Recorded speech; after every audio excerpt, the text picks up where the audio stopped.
ኢትዮጵያ በቀይ ባህር በኩል የወደብ ባለቤት ለመሆን ለጎረቤቶቿ ያቀረበችውን ጥያቄ ጅቡቲ ውድቅ ማድረጓ ተገለጸ። ጅቡቲ ኢትዮጵያ ጠቅላይ ሚኒስትር ዶክተር አብይ አህመድ አማካኝነት ለጎረቤት ሀገራት በቅርቡ ያቀረበችውን የወደብ ባለቤትነት ድርድር እንደማትቀበል መግለጿን ብሉምበርግ አስታውቋል። ጅቡቲ ከኤርትራና ሶማሊያ በመቀጠል የኢትዮጵያን ጥያቄ ውድቅ ያደረገች ሶስተኛ ሀገር ሆናለች። ጅቡቲና ኢትዮጵያ ጠንካራ የሆነውን ግንኙነታቸውን አስጠብቀው የሚኖሩ ሀገራት ናቸው። ነገር ግን ጅቡቲ ሉዓላዊ ሀገር ናት። የግዛት አንድነታችን ዛሬም ሆነ ወደፊት ጥያቄ ውስጥ የሚገባ አይደለም ሲሉ የሀገሪቱ ፕሬዝዳንት እስማኤል ኡመር ጊሌ ከፍተኛ አማካሪ የሆኑት አሌክሲስ ሞሐመድን መናገራቸውን እና በሀገራቸው በኩል ጥያቄ ተቀባይነት እንደሌለው መግለጻቸውን ብሉምበርግ ባስነበበው ዘገባ አስታውቋል። ሶማሊያ የኢትዮጵያን የወደብ ባለቤትነት ጥያቄ ውድቅ አደረገች። ከጎረቤቶቿ ጋር የነበራትን የቆየ ቁርሾ እንደ መቀስቀስ ይቆጠራል ተብሏል። ብሉምበርግ በድረገጹ ባስነበበው ዘገባ ሶማሊያ የኢትዮጵያን ጥያቄ እንደማትቀበልና የወደብ ጉዳይ ልክ እንደሌሎች የሉዓላዊነት ጉዳዮች የምታይ ነው ማለቷን አመልክቷል።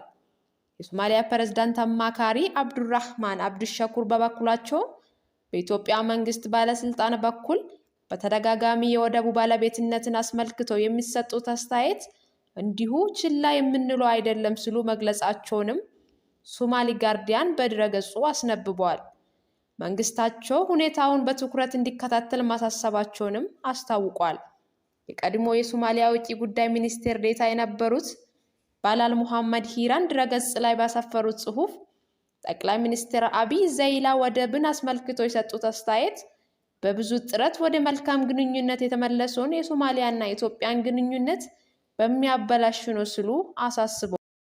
ከ85,000 በላይ የሱዳን ስደተኞች የኢትዮጵያን ድንበር አቋርጦ መግባታቸው ተገለጸ። በሱዳን ከተቀሰቀሰው ግጭት ጋር በተያያዘ ቀያቸውን ለቆ የኢትዮጵያን ድንበር አቋርጦ የተሰደዱ ሰዎች ቁጥር ከ85,000 በላይ መድረሱን ዓለም አቀፍ የፍልሰተኞች ድርጅት IOM አስታወቀ። እስከ እሁድ ጥቅምት 4 ቀን 2016 ዓ.ም ድረስ የኢትዮጵያን ድንበር አቋርጦ ከገቡ 85,400 ስደተኞች ውስጥ 88,560 የሚሆኑት ኢትዮጵያውያን መሆናቸው የጠቆመው IOM 31,115 የሚሆኑት ደግሞ ሱዳናዊ መሆናቸውን አመልክቷል።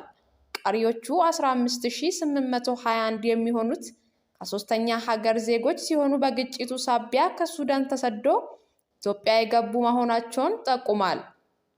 ስደተኞቹ በዋነኛነት የሚያቋርጡት የኢትዮጵያ ድንበር መተማና ኩርሙኪ መሆኑን ያመለከተ ዓለም አቀፍ የፍልሰተኞች ድርጅት IOM 35,440 የሚሆኑ ሴቶች መሆናቸውንም አስታውቋል። እስራኤል ባለፉት 24 ሰዓታት ውስጥ በመቶዎች የሚቆጠሩ የሐማስ መሰረተ ልማቶች ናቸው ያለቻቸውን የጋዛ ሰርጥ ስፍራዎች በአየር መደብደቧን አስታወቀች። እስራኤል ላለፉት 12 ቀናት ቀን ተሌት ጋዛን በቦምብ መደብደብ ላይ ትገኛለች። በዚህም ከ3,000 ሰዎች በላይ ሲገደሉ በሺዎች የሚቆጠሩ ፍልስጤማውያን ቆስለዋል። ምናልባትም በቀጣይ ቀናት እግረኛ ጦሯን ወደ ጋዛ ልታስጠጋ ትችላለች ተብሎ ይጠበቃል።